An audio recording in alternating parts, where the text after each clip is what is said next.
I think what the best thing to do is to let Sarah tell her story. And she also has an organization called Because I Love Peace. And I forgot to write that up there so you can give the website after. Middle East. We are actually, our base is in the UK, and we have a sister church in America. Our work is kind of, we have a lot of aspect of our work, in relief and in reconciliation. So the hugest, the two parts are relief and reconciliation. Under relief, we have normal relief, which is food relief. We have feeding program for people through the churches. We take care of a lot of churches in Iraq and support them financially, and mainly single medical relief program for our clinic. So we built a clinic, and it's a fully operating, one of the best clinics in Baghdad. It's all free of charge, so everybody is free to be treated. And we provide medical relief also through we take care of financially for operations surgeries, and also for cancer patients, for people who cannot afford it, who come to the church and tell us about it. And we have a school in Baghdad that is also, it is self-sustained, so people pay to be in that school. But if you don't have the money and you want to be in the school, we'll take care of it. We'll pay for it. So we have some students that are actually financially unable to be in the school, but we also have them in the school. So that's kind of what we do when it comes to relief. We provide for the displaced people. I visit all the camps regularly, provide food, shelter, medical care, wheelchairs, help with operation, hospitalization, things for the kids, clothing, bedding, whatever actually need to survive and to be able to live a better life. Just try and tell they're in camps, so whatever they need. We have, and that's the same thing in Jordan as well. It's an ongoing project, so we do have projects on the line. So I just put in. Have you heard of the Preemptive Love? It's another foundation that works in the Middle East, in Iraq particularly.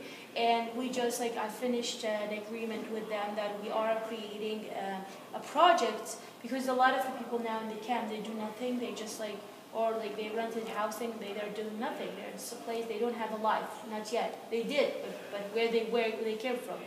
So we are starting a project to rehabilitate them and put them aside again by building their skills and try give them a startup job, startup business, small kind of things. All the religious leadership in Iraq and or Jordan or Israel, actually, all this area in the Middle East. And we know some of the political, all of the political leadership, but not all of them like us, or we like them, because a lot of them are corrupt. So what we do is that our approach is that we have meetings, reconciliation meetings. It doesn't take place most of the time in Iraq. Some of them, smaller part of them will take place in Iraq. Other will be outside for safety. So we get all those high religious leaders, and we get them all together and discuss stuff. And just to understand why we do that. In Iraq, how it works, religion, how it works is that there's certain sects and school of thoughts, and every sect have a leadership, have higher leadership. So, and every school of thought has higher leadership. So if I belong to a certain school or a certain sect, I would follow my leadership on their advice, follow my leadership on their teachings, and the way of life, the way I choose to live my life, to give my money to poor, and such, etc., etc. So what we do is that we are hoping to influence the leadership in a way that they can influence their followers, because that's it's a ripple effect. Affect one person, they will affect the others. And so we get them all together, for example, in time of crisis or not, and we discuss how to stop violence, how we accept each other, and how we like each other even if we don't like each other, and we never like discuss, you see my point, I see yours, or like you have to see my point because I'm right. We don't do that. So what we do is that hear each other's stories, and by that we will not be enemies. At the end of each meeting, we will have a statement that they all agree on. They all sign, except me and Andrew, of course. They will all sign it. They will agree on it. It will be printed. We will distribute it to all the higher religious institutions. We will distribute it, we'll publicize for it after the meeting is adjourned. And those religious leaders will we will like make a path that we will go back and we'll talk to our followers, what we learned today. So they would go and they would, in their like sermons or in their teaching, they would go back and they would talk to them about accepting the other, about like Israel or Palestine, about the Jews, or about whatever we were talking about. So this is the kind of reconciliation that we take. That's the approach of reconciliation that we take forward. Because in Iraq, the problem is because of religion. The religion is wrong. It went wrong. And that's why we're trying to say the same approach, which is a very, very strong approach, to kind of correct the problem that happens. How does it feel to come to America? We haven't been good to Iraq. I mean, I'm sorry for that. It's not you that you haven't been good. I mean, the government, the decision that happened wasn't good to Iraq. But as far as my interaction with American people, most of my best friends are American, supporters are American, and I love them. And all I've seen from them to me is goodness, or from them to Iraq in general is goodness. So I don't blame the American as American, for the war or whatever happened afterward.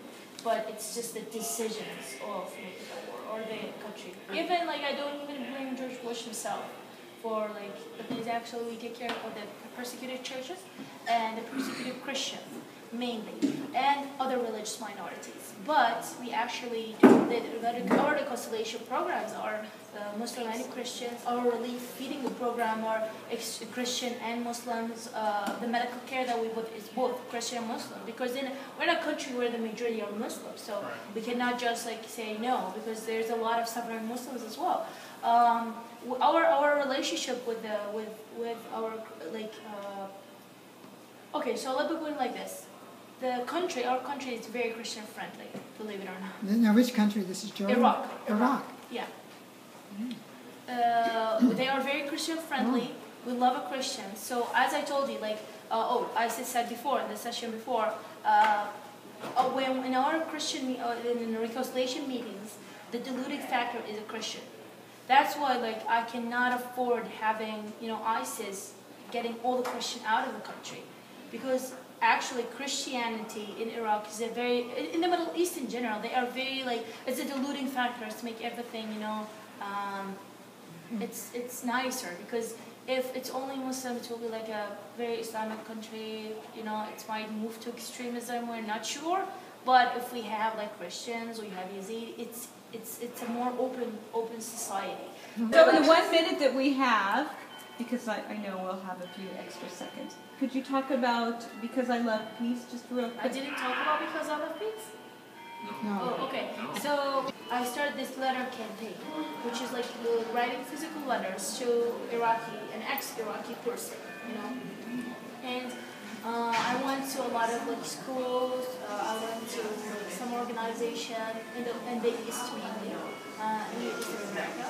And I went to, I create small workshops to, have people write letters. So we talk about war, peace, Iraq, implication of war, and then have people, at the end of it, write letters to an ex-Iraqi person.